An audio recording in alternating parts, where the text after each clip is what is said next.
I'm Nate, and today let's look at the Acolyte Season 1, Episode 2, Revenge and Justice.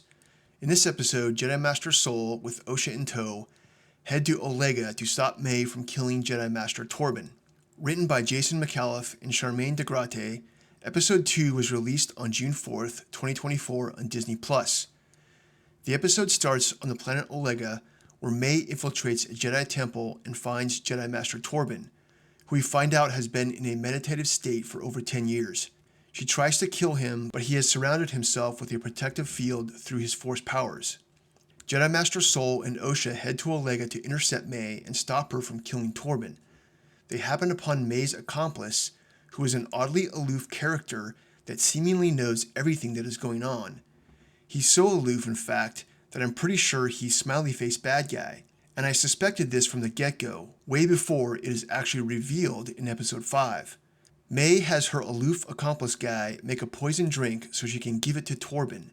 When she confronts Torbin, he comes out of his meditative state and quickly takes the potion and kills himself. The series comes across as fan fiction with a budget. The major thing that often separates fan fiction from something that is professionally produced is that fan fiction tends to focus on a single frame of an idea or have a fixation on spectacle. Fan films that recognize this can be very good for what they are. Good fan fiction is often hindered by a lack of resources, but is otherwise as good as the professional stuff. Some great examples of fan fiction that is fantastic are the fan films TIE Fighter by Oda King Animations, Rebel Scum by Blood Brothers Cinema, and of course the Vader series by Star Wars Theory. Fan fiction tends to struggle with dialogue and character development because of the preference for spectacle. Dialogue in fan fiction can be preachy, or what writers call on the nose, or it's a loosely connected string of platitudes that sound rhythmic but are basically gibberish. Smiley Face's monologue at the end of Episode 1 is a great example of fan fiction dialogue. The Acolyte feels and sounds like fan fiction. Imagine if Star Wars Theory had the budget that the Acolyte had. Torbin drinks the potion so fast that he's not on screen long enough for us to get a sense for who he is and why we should believe his decision is worthwhile. Even if we don't know what happened on Brendok yet, we should feel that Torbin is justified in taking the serum.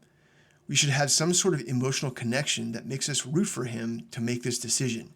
The other problem here is that Torbin is supposed to be a Jedi.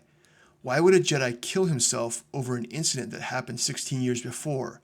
And with this, we get to the discussion about writers who do not understand what it means to be a warrior or a monk.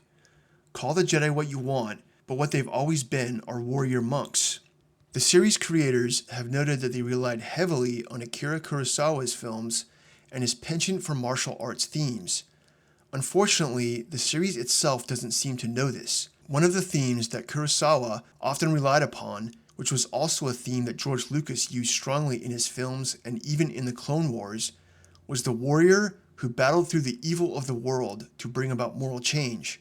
Lucas's heroes like Luke Skywalker, Obi-Wan Kenobi, and even Rex in the Clone Wars trudged through their anguish because of the suffering they've seen and endured fighting for moral justice and peace in the galaxy. This is the pain that many warriors suffer in real life after war.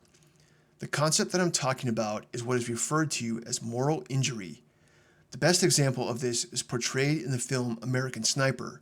It does not make sense that Jedi Master Torbin would hide himself in deep meditation for 10 years, waiting for May to show up just so he can kill himself. It makes no sense at all. If this thing that happened on Brendok was so tragic and horrible, then it would have been great writing for Indara and May in the first episode to exchange banter about the moral choices surrounding the incident, but keep the specifics of the incident close hold.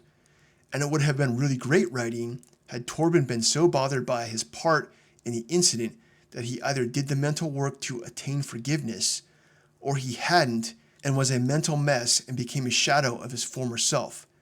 This misunderstanding of how moral injury affects people is a huge problem with this show. As a result, the show comes across as fan fiction. It lacks characters who truly understand the gravity of the decisions they've made and are reacting in a way that the audience can relate to. It focuses way too much on spectacle. Overall, the episode was not any better or worse than the first episode. The production value shines as the set designers and cinematographer show up to do their part. Unfortunately, the episode adds unwanted confusion and leaves the audience with questions about continuity and world building that should give any writer or producer the chills. Let me know what you all think in the comments section below. Thanks for watching, and if you like the content and the deeper discussion into the themes found in Star Wars, please hit the like button and subscribe to keep me in your feed.